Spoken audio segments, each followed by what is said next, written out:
Oxidation reaction, इसमें आपको कौन सी रिएक्शन पढ़नी है? जब अल्कोहल डायरेक्टली कन्वर्ट हो रहा होता है किसमें? एसिड में।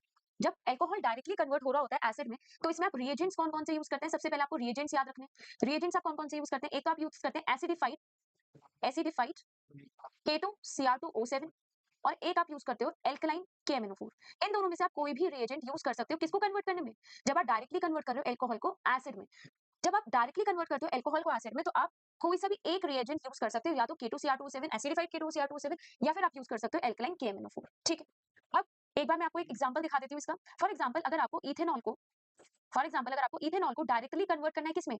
इथेनॉइक एसिड में।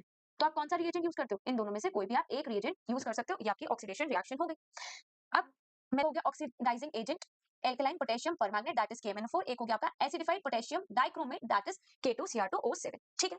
उसके बाद नेक्स्ट रिएक्शन अगर आप लोग देखेंगे, तो नेक्स्ट रिएक्शन कौन सी है आपकी? Addition reaction.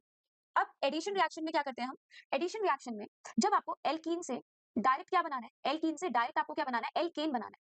That means unsaturated hydrocarbon से अनसैचुरेटेड हाइड्रोकार्बन से आपको क्या बनाना है? Saturated hydrocarbon. जब आपको डायरेक्टली सैचुरेटेड हाइड्रोकार्बन बनाना होता है, तो आपको क्या रिएजेंट आप कौन सा यूज करते हैं? आप रिएजेंट यूज करते हैं हाइड्रोजन।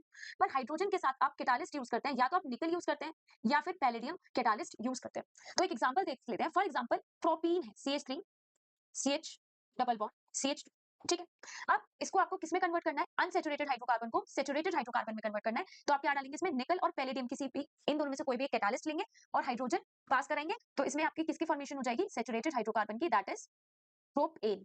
आपका क्या बन जाएगा यहाँ पर? प्रोपेन। यहाँ से डबल बॉन्ड रिमूव हो जाएगा एक, और एक H यहाँ पर लग जाएगा और एक H यहाँ पर लग जाएगा। ये हो गई आपकी एडिशन रिएक्शन। अब इसी में एनसीईआरटी में आपको एक कॉन्सेप्ट दिया एडिशन रिएक्शन में ही, आप एक बार वो रीड कर लेते हैं।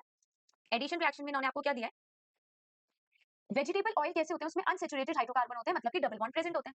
वो कैसे होते हैं? हेल्दी होते हैं। अब वो हेल्दी क्यों होते हैं? क्योंकि वो लिक्विड होते हैं रूम टेम्परेचर पे, do not stick easily to the inner walls of the blood vessel. क्योंकि वो लिक्विड होते हैं रूम टेम्परेचर पर वेजिटेबल ऑयल्स, इसलिए वो हेल्दी होते हैं। वो कैसे होते हैं? अनसैचुरेटेड हाइड्रोकार्बन होते हैं, do not stick easily to the inner walls of the blood vessels.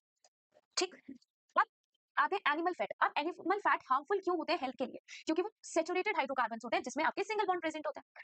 अब वो कैसे होते हैं? Solid at room temperature. जो रूम टेम्परेचर पे सॉलिड होते हैं, वो आपकी बॉडी में जाकर कहां पर डिपॉजिट होते हैं? Inside the blood vessels. और ब्लड वेसल्स को क्या कर देते हैं? वो पतला कर देते हैं, जिसकी वजह से आपको हार्ट प्रॉब्लम्स भी हो सकती है। इसलिए जो एनिमल फैट है या सैचुरेटेड हाइड्रोकार्बन्स होते हैं, वो अनहेल्दी होते हैं, आपके लिए हेल्थ के लिए हार्मफुल होते हैं। जबकि जो आपके कौन से वेजिटेबल ऑयल्स होते हैं, वो हेल्दी होते हैं, क्योंकि वो लिक्विड होते हैं एट रूम टेम्परेचर, और वो आपके ब्लड वेसल्स में जाकर भी इनर वॉल्स पे स्टिक नहीं करते हैं।